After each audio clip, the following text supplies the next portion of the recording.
Channel पे chemistry अड्डा में और इस वीडियो नंबर 18 में बात करने वाला हूं आप लोगों के साथ। यह है video number 18, features of the solid catalyst. देखिए क्या क्या फीचर्स होते हैं सॉलिड कैटलिस्ट के, इस बारे में बात करने वाले हैं। देखिए काफी इंपॉर्टेंट फीचर्स हैं, इनमें क्या क्या बताने वाला हूं। देखिए एक्टिविटी क्या होती है, सेलेक्टिविटी क्या होती है और स्पेसिफिसिटी क्या होती है। ये तीन इंपॉर्टेंट फीचर्स हैं सॉलिड कैटलिस्ट के, जिसके बारे में आपको बताने वाला हूं और इनका क्वेश्चन बोर्ड एग्जाम में भी पूछा जाता है। तो कहीं मत जाइएगा, वीडियो को लास्ट तक देखिए, तीनों टर्म को समझिए, आखिर सॉलिड कैटलिस्ट की कौन कौन सी प्रॉपर्टी होती है। चलिए भाई बात करते हैं पहली प्रॉपर्टी। देखिए एबिलिटी का मतलब होता है कि एक्टिविटी का मतलब होता है कि कैटलिस्ट की वो एबिलिटी, वो औकात, वो दम जिसकी वजह से वो किसी भी रिएक्शन के रेट को बढ़ा सके या घटा सके।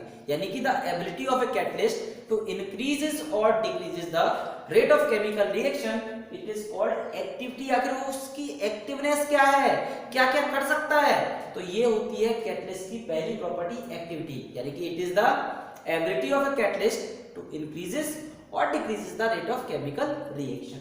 ठीक है। दूसरा है सेलेक्टिविटी। सेलेक्टिविटी का मतलब आपने ऐसा सिलेक्शन किया जिससे आप जो चाहो वो प्रोडक्ट बना सको। क्या किया आपने, ऐसा सिलेक्शन किया जिससे आप जो चाहो वो प्रोडक्ट बना सको कम स्टेप में, बहुत कम मेहनत के साथ, उसको बोलते हैं सेलेक्टिविटी। यानी कि it is the ability of a catalyst to give a particular product, it is known as selectivity. यानी कि एक वो एबिलिटी कैटलिस्ट की जिसकी वजह से आपको एक पर्टिकुलर प्रोडक्ट मिल जाता है, तो दैट इज कॉल्ड सेलेक्टिविटी। उम्मीद करता हूं ये बात आप लोगों को समझ में आ गई होगी। चलिए इसके एक एग्जांपल से हम लोग बात कर लेते हैं सेलेक्टिविटी का। जैसे हम लोग के पास एग्जांपल है कार्बन मोनोऑक्साइड को, जो कि गैस है, कार्बन मोनोऑक्साइड गैस है, इसको अगर मैं H2 के साथ, हाइड्रोजन गैस के साथ इन प्रेजेंस ऑफ निकल अगर मैं कभी भी ट्रीट करूंगा, whenever carbon monoxide is treated with hydrogen in presence of निकल catalyst, it always gives CH4। क्या देगा, ये हमेशा आप लोगों को मीथेन देगा बना के और साथ में वाटर देगा। देखिए दोनों ही प्रोडक्ट गैस है आपके, मीथेन भी और वाटर भी, यानी कि ये। तो क्या किया सेलेक्टिविटी, मैंने एक ऐसा कैटलिस्ट सेलेक्ट किया कि निकल एक ऐसा कैटलिस्ट है जो कार्बन मोनोऑक्साइड को हाइड्रोजन के साथ अंडर द सर्टेन कंडीशंस आपको मीथेन बना के प्रोवाइड करा देगा। इसको बोलते हैं सेलेक्टिविटी। आपने आके सिलेक्शन क्या किया, कौन सा कैटलिस्ट आप इस्तेमाल करेंगे, इसको बोलते हैं सिलेक्शन। एक आखिरी प्रॉपर्टी है इसकी, property number 3, that is the specificity. देखिए स्पेसिफिसिटी, स्पेसिफिक नेचर मैंने आप लोगों को बताया है पहले की वीडियोस में। तो क्या होता है स्पेसिफिसिटी, इस बारे में आपके साथ बात करेंगे। स्पेसिफिसिटी क्या होता है, एक ऐसा स्पेसिफिक नेचर जिसके लिए बाउंडेड कंडीशंस होती है।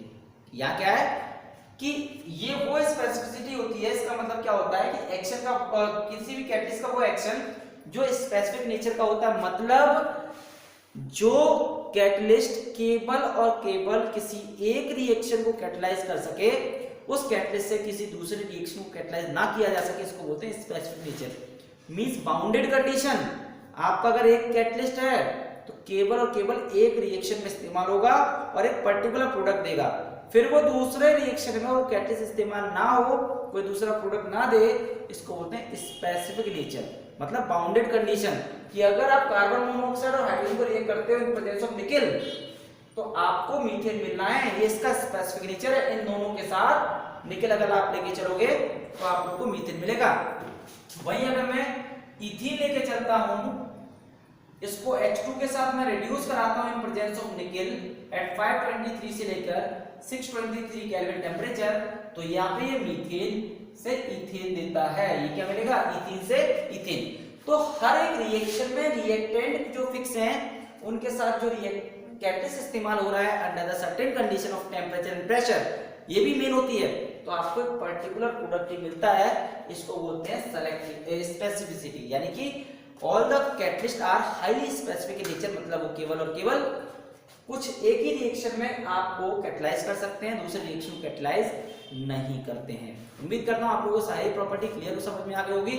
अब आप लोगों को मिलते हैं अगली वीडियो में, तब तक मिलते हैं आप लोगों को। जो लोग चैनल में वीडियो देख रहे हैं जिन लोगों को अगर वीडियो अच्छा लगा हो तो प्लीज चैनल को लाइक करिए, सब्सक्राइब करिए और शेयर करिए, क्योंकि आप लोगों के सपोर्ट के बिना मैं ग्रो नहीं कर सकता। आप लोगों का सपोर्ट, आप लोगों का प्यार मुझे जरूरी है कि आप लोगों के सपोर्ट से मैं ग्रो कर सकता हूं। सो प्लीज चैनल को सब्सक्राइब करके नोटिफिकेशन बेल को प्रेस करिए, साथ में ऑल के ऑप्शन को सेलेक्ट करने के बाद, ठीक है, ताकि आप लोगों को नोटिफिकेशन हर वीडियो का जल्दी से मिल सके। मिलते हैं, धन्यवाद।